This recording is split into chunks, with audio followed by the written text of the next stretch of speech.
Quel programme intéresse vraiment à la télévision et à la radio?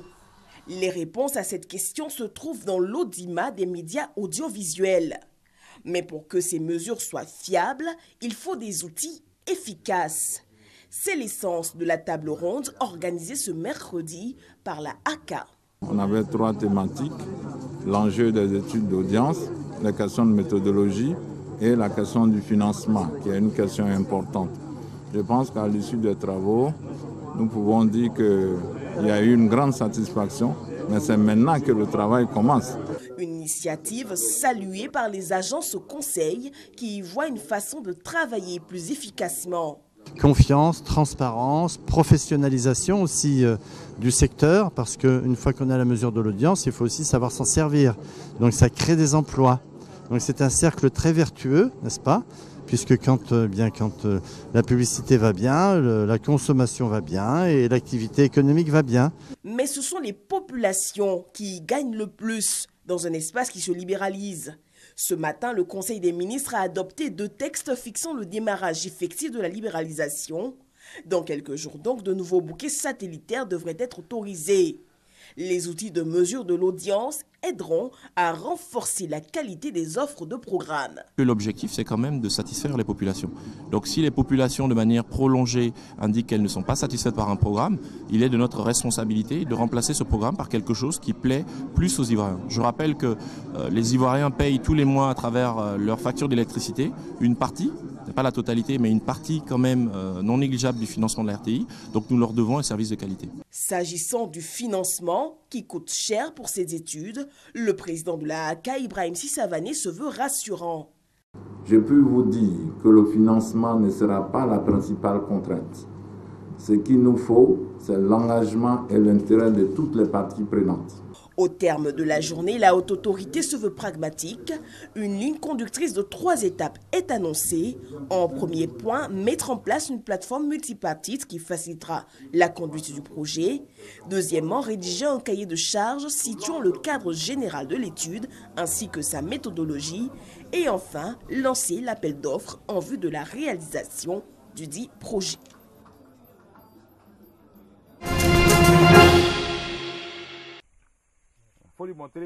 David Koné n'en revient toujours pas. Le vendredi 12 février dernier, ses 30 années de dur labeur ont été anéanties en seulement quelques heures. Son champ est situé à 10 km de Niakara, sur l'axe à Niakara-Tortilla. 10 hectares d'anacate partis en fumée, soit une prévision de 7 tonnes estimée à 2 450 000 francs CFA. Il a fait le champ depuis les années 87. Il n'y a plus de moyens pour vivre. Avec 350 francs, on pourrait faire quelque chose. Donc tous les projets que nous avons mis, ça a mis ça à terre. On va tout donner à Dieu. Hein? On est puré. On va quand même se tuer à cause de ça.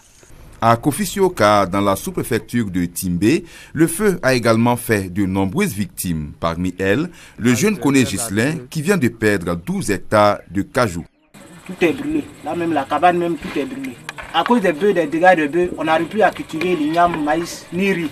Donc on a laissé les champs dans la cave. Quand le moment arrive, on va faire les pare-feux, puis on laisse. Mais à chaque fois, il y a feu. On ne sait pas qui met feu. Le cas le plus grave s'est produit à Darala, sur l'axe Dabakala-Kong. Ouattara Bafetigé, frère cadet du chef de village, a trouvé la mort, piégé par un feu de brousse.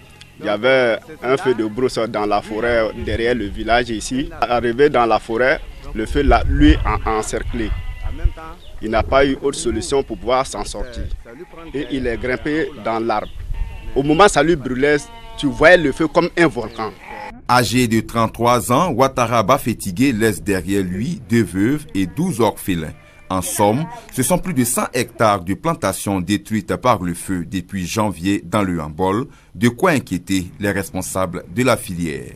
C'est triste. L'an dernier, je n'ai pas connu une telle situation. Pourquoi brusquement? Et surtout qu'on vient d'annoncer le prix. Les paysans étaient contents. Aujourd'hui, ils sont tristes.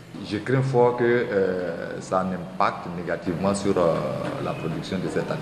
Les causes des feux de brousse sont multiples. Depuis septembre 2012, le capitaine Ouattara Doyoumon Siaka, directeur départemental des eaux et forêts, et ses collaborateurs multiplient les campagnes de sensibilisation. 25 comités de lutte contre les feux de brousse ont été installés à cet effet. Chaque année, du mois d'octobre à mars, nous entreprenons des séances de sensibilisation pour leur montrer comment est-ce qu'on doit lutter contre le feu et comment est-ce qu'on doit faire la mise en place des pare-feux au niveau des différents champs et des habitations. Mais le feu, c'est généralement l'homme. Le seul message que nous pouvons passer, c'est véritablement que ces populations s'approprient toutes les séances de sensibilisation afin que ce fléau puisse être éradiqué dans cette zone. Pour aider les paysans à lutter contre les feux de brousse, l'ANADER, l'Agence nationale d'appui au développement rural, a mis sur pied une unité d'application à Kwefele, près de Katiola.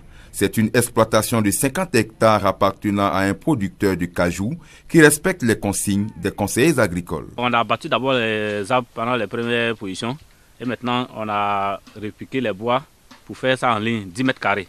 Quand nous avons conseillé, il y a plein qui n'ont pas voulu. Mais lui, il a accepté appliquer. En tout cas, la production sera bonne. Il a accepté de faire un parfait. Nous conseillons 10 mètres, mais lui, il en a fait près de 20. L'ANADER nous a mis là pour les bonnes pratiques agricoles.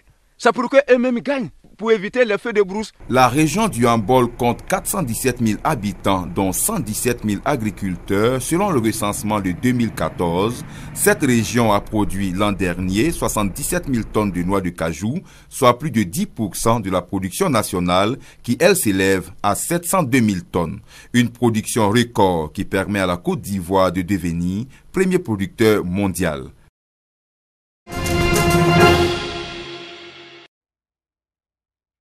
Les élèves du lycée Sainte-Marie sur les traces d'Amadou Hampâté-Bâ, 25 ans après sa disparition.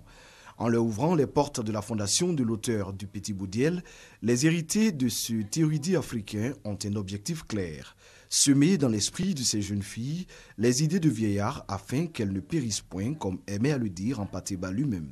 Cette attitude consiste à venir en prolongement des enseignements reçus dans des établissements où l'œuvre d'Amadou Hampâté-Bâ, bien heureusement, est étudiée au programme. Il s'agit pour nous de compléter cette formation à travers un Amadou Hampâté-Bâ vu de l'intérieur.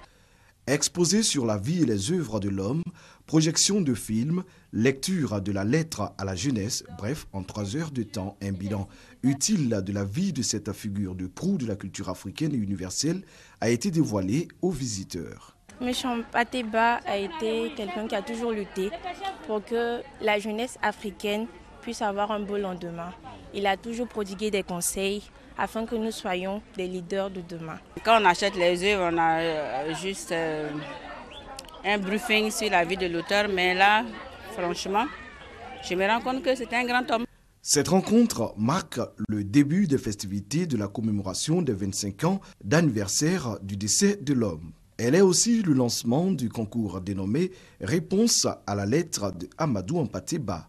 Né en 1900 à Bandiagara, le vieux sage meurt en 1991 à Abidjan. Cette fois, la bibliothèque n'a pas brûlé. Une bibliothèque pleine de trésors tels que l'étrange destin de Wangrin Kaïdara ou encore Amkoulel, l'enfant Peul.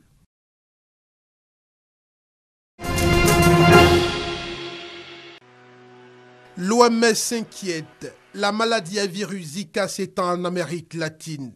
Plus de 1,5 million de cas enregistrés au Brésil et jusque-là, aucune solution concrète.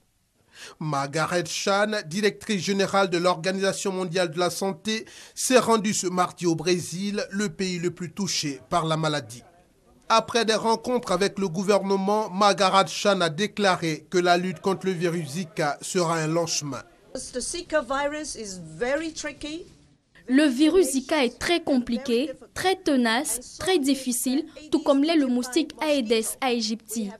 Nous avons appris les leçons de la dengue et du chikungunya par le passé et nous devons nous attendre à plus de cas. Nous devons nous attendre à un long chemin. Mais les décisions du gouvernement, l'engagement du gouvernement, de la présidente Rousseff et du ministre de la Santé est admirable. Malgré des prévisions de propagation, 3 à 4 millions de cas attendus en Amérique, rien que pour cette année, Margaret Chan reste tout de même optimiste. Je peux vous le dire, avec ce que j'ai vu et entendu aujourd'hui, le moustique est dur, mais il ne peut pas battre le Brésil. L'hypothèse d'un lien entre le virus Zika et l'explosion des cas de microcéphalie sera confirmée ou non dans quelques semaines.